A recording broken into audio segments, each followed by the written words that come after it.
El reporte tributario te da la bienvenida. Diplomado en Tributación Aduanera. Profesor Dr. Daniel Alata Quispe. Lima, Perú. Muchas gracias por adquirir nuestro curso. Empezamos en breve. Buenas.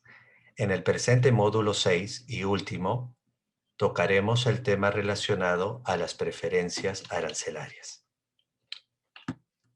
Las preferencias arancelarias son ventajas especiales en materia de aranceles que otorga un Estado para ciertos productos originarios o procedentes de otros países con los cuales se tiene acuerdos comerciales. En el caso del Perú, de acuerdo a la información del MINCETUR, se tienen varios acuerdos comerciales. Los que están en vigencia, entre otros, son con Estados Unidos, México, Chile, Japón, China e incluso con otros organismos internacionales como MINCETUR, la Comunidad Andina.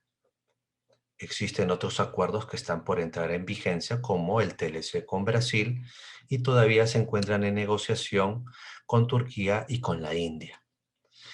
Estas preferencias arancelarias consisten en una reducción de aranceles a la importación de productos. Por ejemplo, como hemos visto en clases anteriores, a una mercancía cuando es importada le corresponde el pago de un ad valorem, de un derecho arancelario de 11%, por ejemplo. Sin embargo, con ocasión de una preferencia arancelaria, vamos a reducir esos aranceles. Para esa mercancía, si está negociada en el acuerdo, pagará una tasa menor, una alícuota menor, por ejemplo, del 8%. De esta forma, hay una reducción de aranceles debido a una preferencia arancelaria dispuesta por un acuerdo comercial. Las preferencias arancelarias responden a una política de comercio exterior, puesto que permite la apertura de mercados para determinados productos originarios.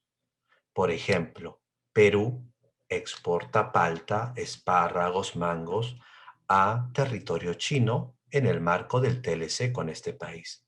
De esta forma, se apertura el mercado internacional para estos productos originarios de Perú.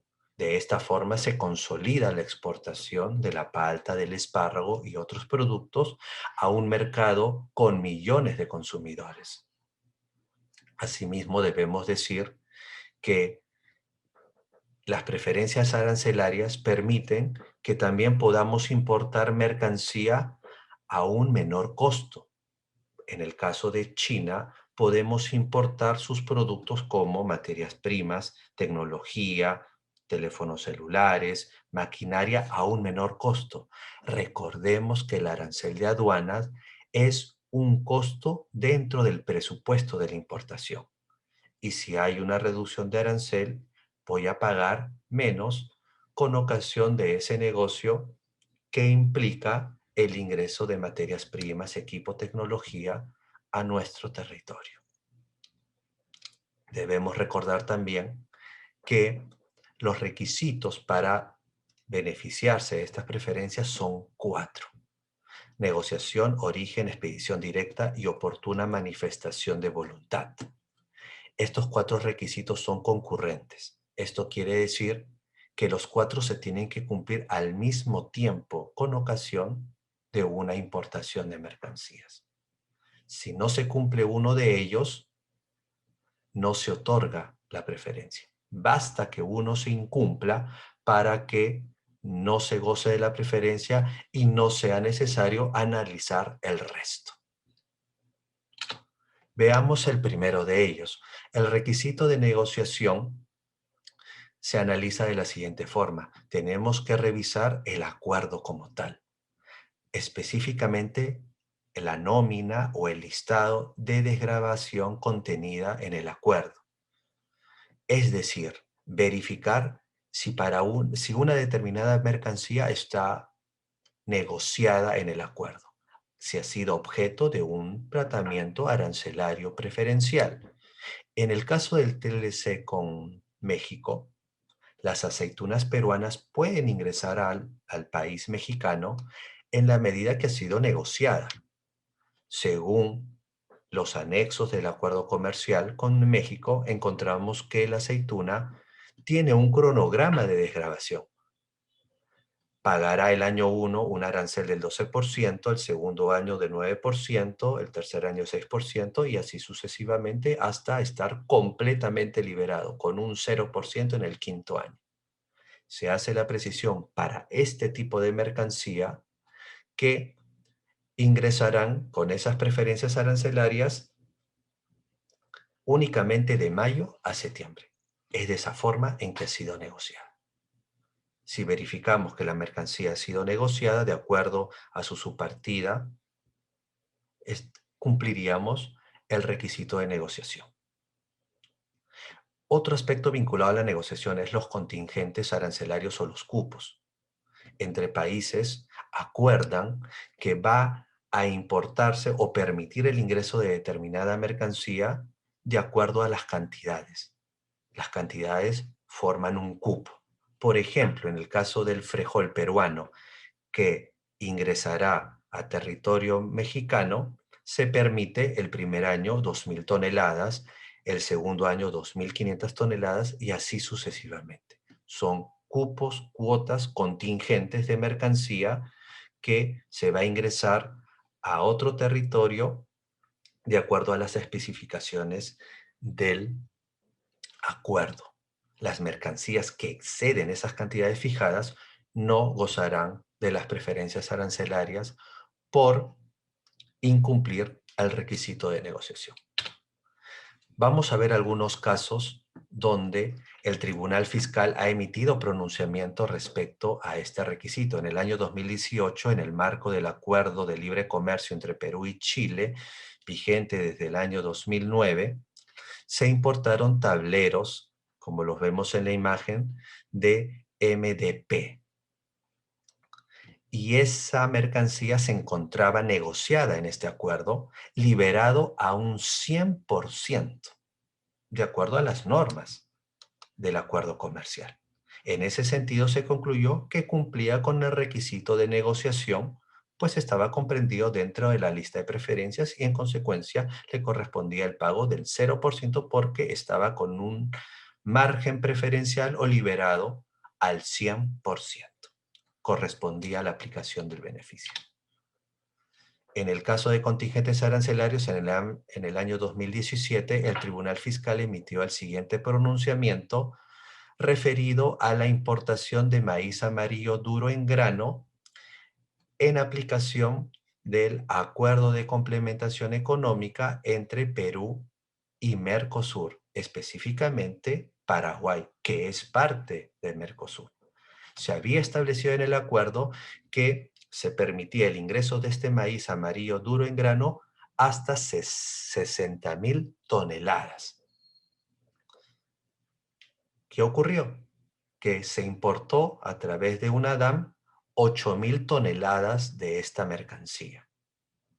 Sin embargo, para cubrir las 60.000 toneladas, solamente faltaban 2.995 toneladas. Con esas se completaban las 60.000. De esta forma, el exceso de esos 60.000, es decir, 5.004.26 toneladas, no se beneficiaban del acuerdo.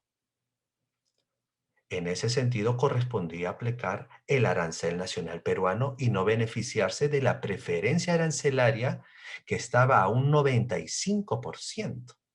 Esto quiere decir que correspondía pagar solamente el 5% si en caso hubieran estado el total de las mercancías dentro de esas 60.000 toneladas. Lo que no se llegó a cubrir, los 5.004.26 pagaron el arancel nacional. Vamos a ver ahora el requisito de origen. Este requisito de origen se acredita con el certificado de origen correctamente emitido. En los módulos anteriores habíamos dicho que se acompaña a la DAM el documento de transporte, la factura, el contrato, la póliza de seguro, pero también se acompañaban otros documentos en razón a la naturaleza de los bienes, como por ejemplo, en el caso de las preferencias arancelarias, si uno se quiere acoger a un beneficio, tendrá que presentar un certificado de origen correctamente emitido. Esta acreditación, lo que se denomina prueba de origen, está a cargo del importador. ¿Sobre qué base? Sobre la base de la información o la documentación remitida desde el país de exportación.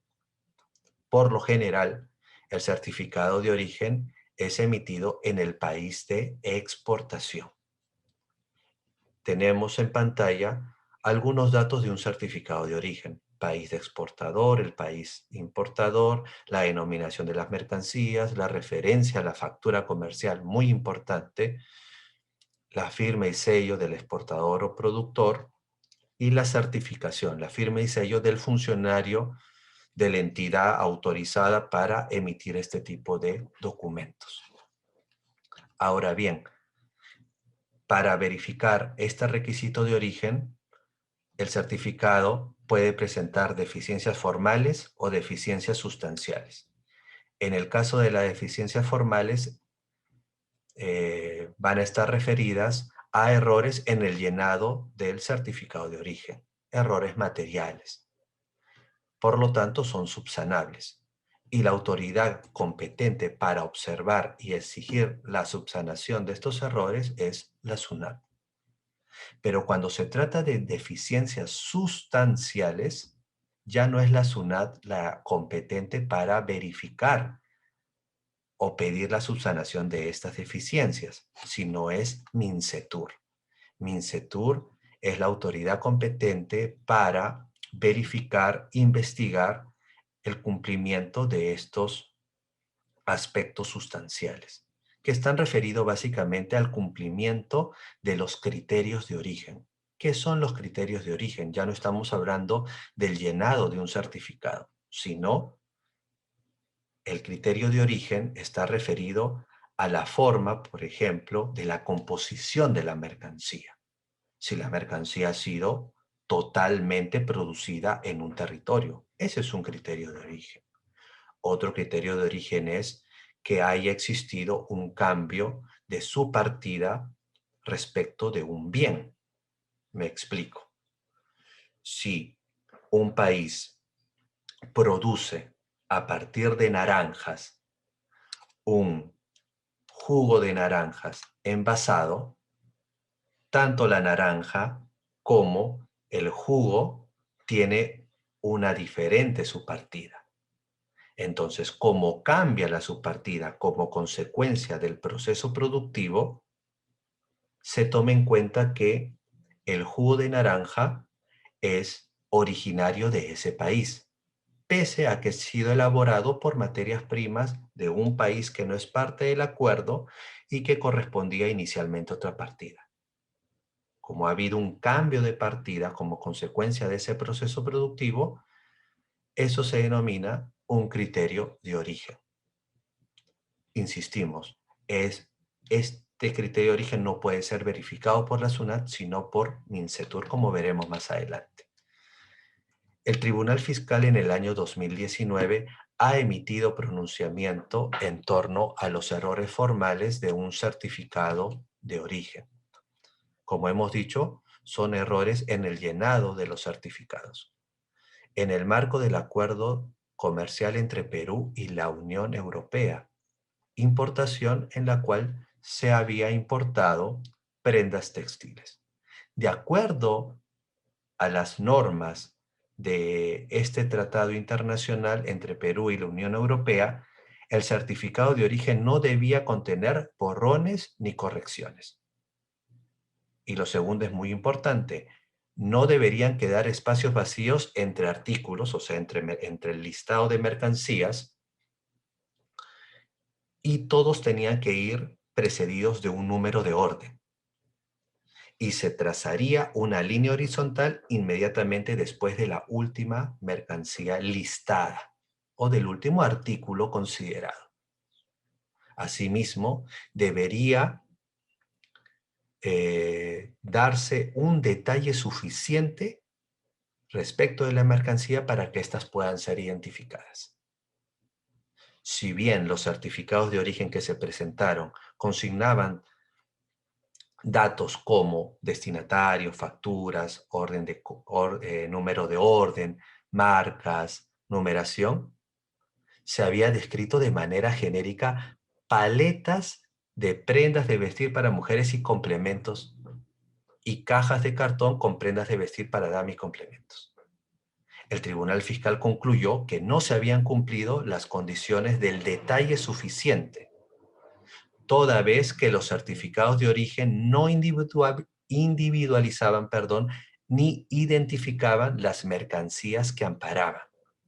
Asimismo, no se había colocado el trazado lineal al final de la descripción de todos los artículos en el certificado de origen.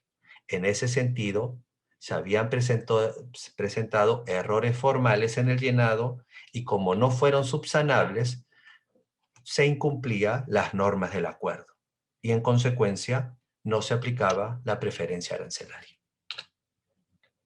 El Tribunal Fiscal en el año 2018 emitió pronunciamiento acerca de los certificados de origen, pero respecto de su validez para mercancía originaria de México. Se trataba del ingreso de champús mexicanos de una marca conocida. El Acuerdo de Integración Comercial entre Perú y los Estados Unidos mexicanos, vigente desde el año 2012, establecía que el certificado de origen debía tener una vigencia de 12 meses contados a partir de su fecha de emisión. Esto quiere decir que se tenía que presentar en la importación cuando el certificado esté vigente, y su vigencia era de 2 meses. Ahora bien, como el certificado fue emitido el 10 de febrero del año 2014, 12 meses, quiere decir que si su vigencia fue de 12 meses, el certificado de origen tenía una vigencia hasta el 10 de febrero del año 2015. Sin embargo, el importador presentó un certificado cuando ya no tenía validez. A través de una solicitud de devolución, presentó el certificado que tenía como fecha 12 de febrero del año 2015.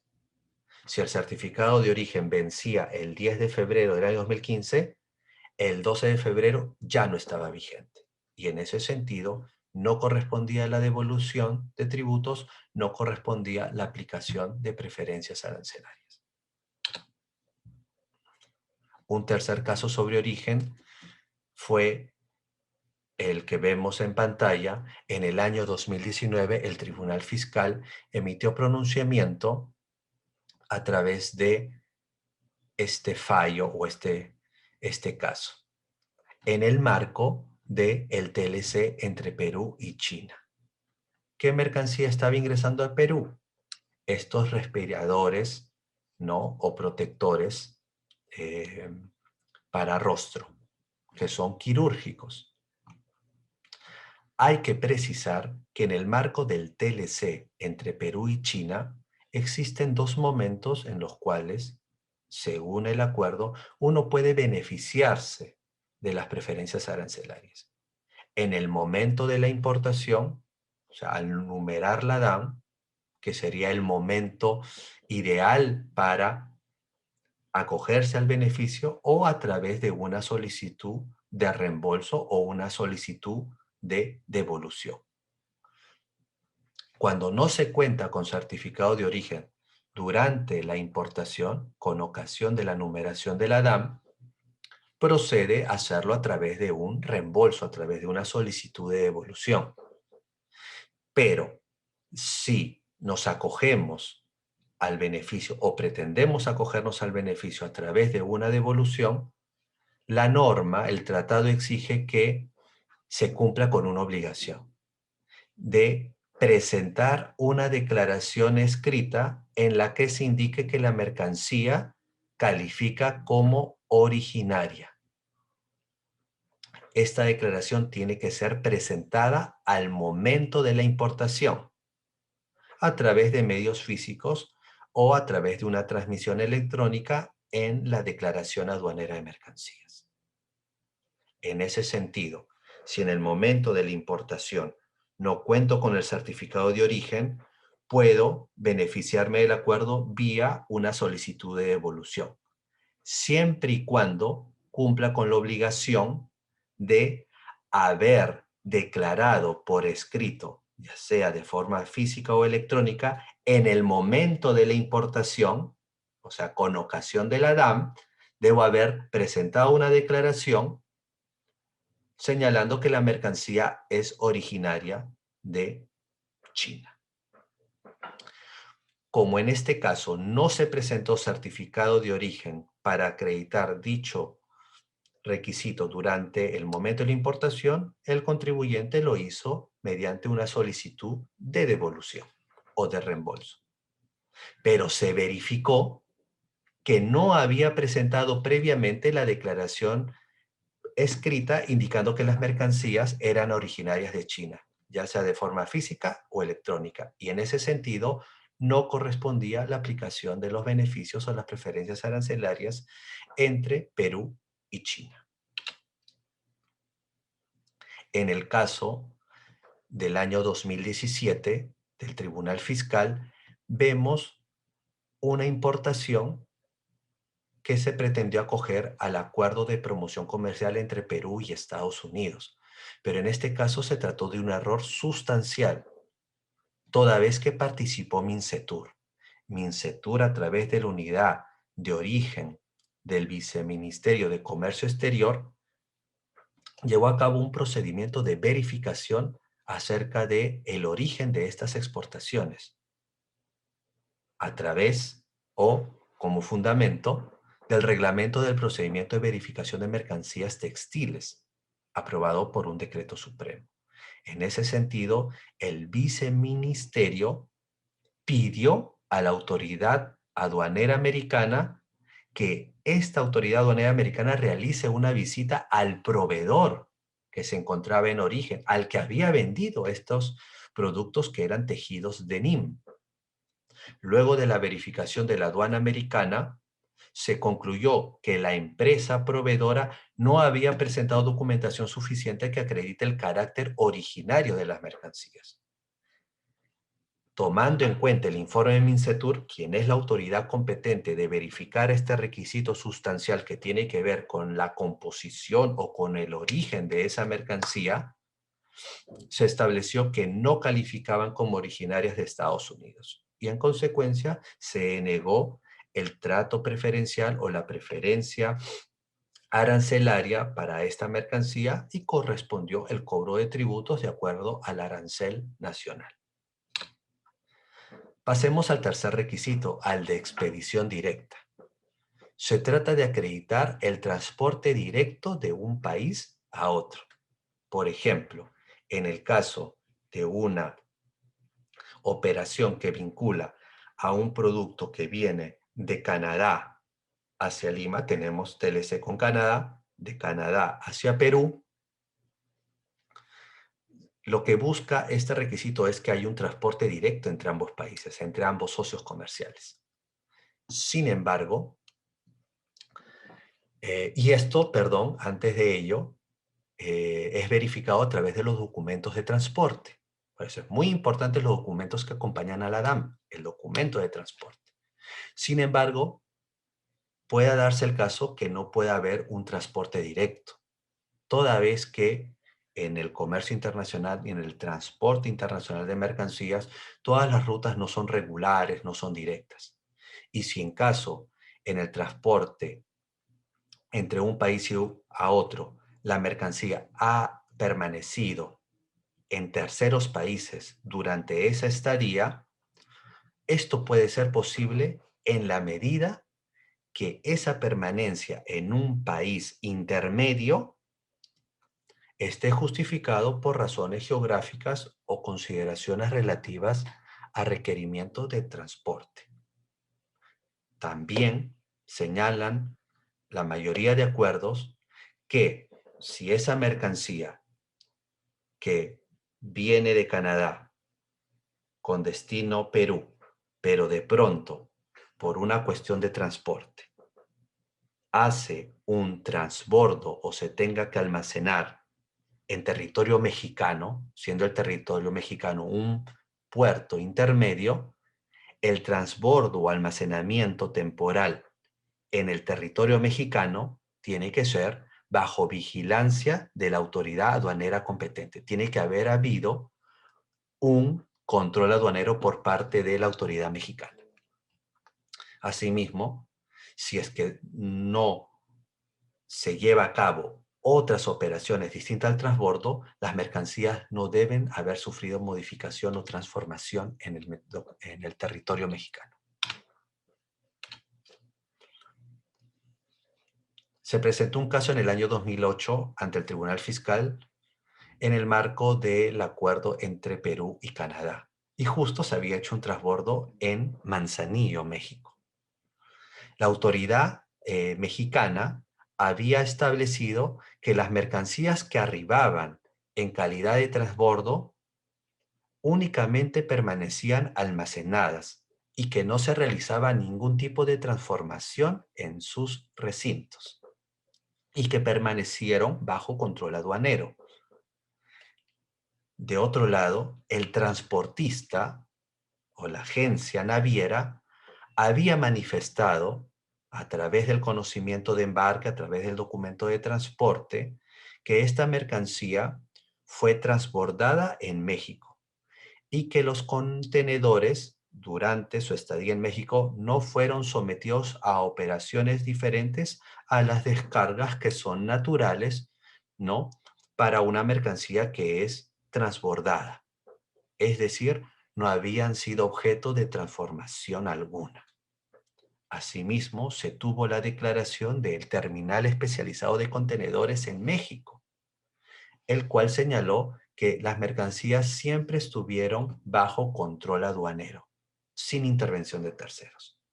En consecuencia, se habían cumplido los requisitos para aplicar a las preferencias arancelarias negociadas en el marco del acuerdo entre Perú y Canadá, puesto que el transbordo efectuado en México había cumplido los requisitos mencionados.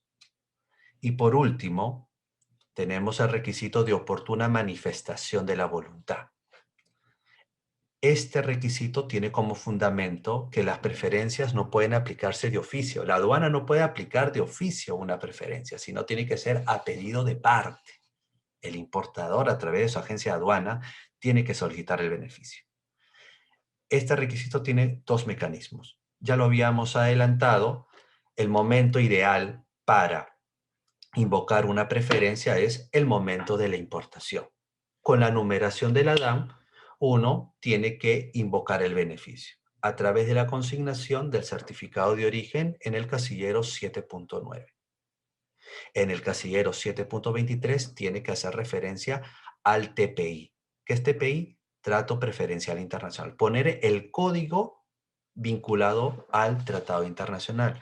Por ejemplo, en el caso de Canadá, es el código 803 o el TPI 803, Estados Unidos 802, China 805 y así sucesivamente. Se tiene que considerar el TPI, los códigos en ese casillero para acogernos al beneficio. O en el casillero 7.37 señalar que estamos solicitando el beneficio. Tiene que haber una manifestación de voluntad al momento de la importación, pero también los acuerdos permiten que pueda uno pedir la aplicación del beneficio a través de una solicitud de devolución o una solicitud de reembolso. Terminamos con 3 casos sobre la aplicación de este requisito. Se importaba papel antigrasa de Canadá. en el marco del TLC entre Perú y este país. Este tratado permitía los dos mecanismos: pedir el beneficio durante la importación o como consecuencia de una devolución o reembolso. Sin embargo, para acogerse vía devolución, tenía que hacerse en un plazo que no exceda el año a partir de la fecha de importación, a partir de la fecha de numeración o a la fecha de importación. O sea, si te ibas a beneficiar ibas a pedir el beneficio, perdón, a través de devolución, tenía que ser dentro del año desde la fecha de numeración de la declaración. Sin embargo, el contribuyente presentó las solicitudes de devolución vencido ese año y en consecuencia, como fue formulada fuera del plazo de forma extemporánea, no se había cumplido con este requisito. En el marco del acuerdo comercial entre Perú y la Unión Europea, se presentó este caso en el año 2018. La mercancía que se iba a importar eran productos cosméticos. Este acuerdo no limitaba la manifestación a un plazo, a diferencia del tratado con Canadá, que era de un año. Y toda vez que no se establecía un límite, ¿cuál era el plazo aplicable? El plazo de prescripción de acuerdo a las normas aduaneras. Si el tratado no señala un plazo como de 12 meses, en el caso de Canadá, es aplicable el plazo de prescripción, de acuerdo al criterio del Tribunal Fiscal. Recordemos, hay una nota al final, que el artículo 155 de la Ley General de Aduanas establece que se pueden devolver lo pagado indebidamente o en exceso o el reembolso dentro de los 4 años contados a partir del 1 de enero del año siguiente efectuado el pago indebido.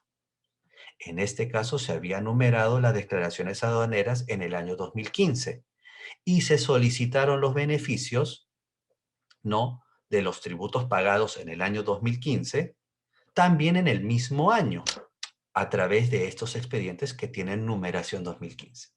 Es decir, se pagó en el 2015 y se solicitó la devolución en el año 2015, dentro del plazo de 4 años, dentro del plazo de prescripción. Y en consecuencia se había cumplido con este requisito de oportuna manifestación de la voluntad. Y por último, un caso en el año 2019 en el que se analizó el acuerdo comercial entre Perú y Venezuela. Venezuela ya no es parte de la comunidad andina y se ha firmado un tratado con ellos. Se importaban estas cremas antimicóticas. Ahora bien, de acuerdo a este tratado, se manifestaba la voluntad de acogerse al beneficio exclusivamente con la declaración aduanera de importación, no a través de una devolución o reembolso. En ese sentido, como no se había manifestado la voluntad en la declaración de importación o a través de alguno de los casilleros que habíamos mencionado, no correspondía la aplicación de este beneficio en el marco del acuerdo comercial entre Perú y Venezuela. Muchas gracias.